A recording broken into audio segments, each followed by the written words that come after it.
Sir Jalna शहर वाहतूक शाखेच्या वतीने मागील काही महिन्यामध्ये तब्बल जवळपास 57,000 जणांवर कारवाई करण्यात आली आहे आणि कोटीचा दंड वसूल करण्यात आला. काय अधिकची माहिती? अ, यामध्ये आपण जानेवारीपासून ते आता पाहतो 57,123 लोकांवर आपण वाहन चालकावर कारवाई केलेली आहे. त्यामध्ये 5,25,41,750 रुपये दंड वसूल करण्यात आलेला आहे.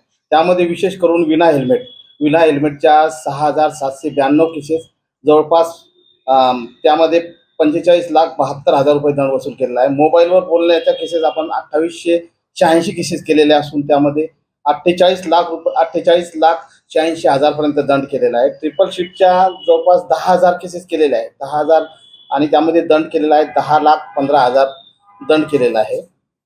तसेच आपल्या शहरामध्ये छोटे मुलं गाड्या चालवतात 16 वर्षाखालील त्यांच्यावर देखील भरपूर केसेस करण्यात आलेले आहे. जवळपास आपण त्यामध्ये 4,00,000 रुपये दंड वसूल केलेला आहे आणि जवळपास 400 लोकांवर ते केसेस म्हणजे मुलांवर केसेस केले, मुलांवर आणि त्यांच्या वडिलांवर केसेस दाखल केलेले आहे.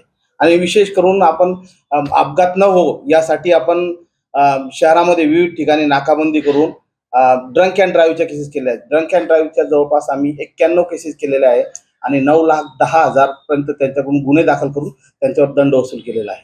काल महानगरपालिकेत बैठक झाली तुमची महापालिकेची. तुम्ही काय प्रस्ताव मांडला महापालिकेचा?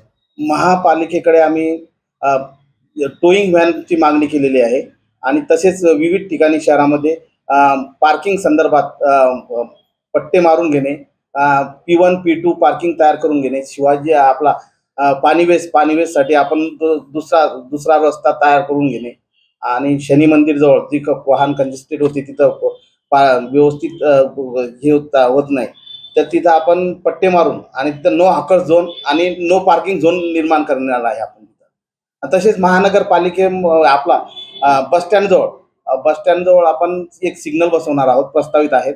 रोटरी क्लब करून घेणार आहोत आणि विशाल कॉर्नर येथे एक सिग्नल प्रस्तावित आहेत. आता आपण सध्या 2 सिग्नल चालू केलेले आहे, अंबड चौफुली आणि मंठा चौफुली. तिथे वाहतूक सुरळीत होत आहे आणि शहरामध्ये वाहतूक सुरळीत होईल या दृष्टीने आम्ही प्रयत्न करणार आहोत आणि जास्तीत जास्त लोकांमध्ये जनजागृती करत आहोत. तसेच शाळेमध्ये जाऊन प्रत्येक शाळेला भेटी देऊन त्याचे विद्यार्थ्यांना वाहतुकी संदर्भात आपण नियम मार्गदर्शन करीत आहोत. तसेच स्कूल बस चालकांना देखील त्या संदर्भात जनजागृती करीत आहोत आणि तसेच त्यांनी कायदा मोडल्यास त्यांच्यावर सुद्धा केसेस करीत आहोत. शनी मंदिर संदर्भात देश विदेशातील प्रत्येक घडामोडींचे लाईव्ह अपडेट मिळवण्यासाठी आता साम टीव्हीच्या सर्व सोशल मीडिया प्लॅटफॉर्मला लाईक, फॉलो आणि सबस्क्राईब करा. तसंच सर्व नोटिफिकेशनसाठी बेल आयकॉन प्रेस करायला विसरू नका.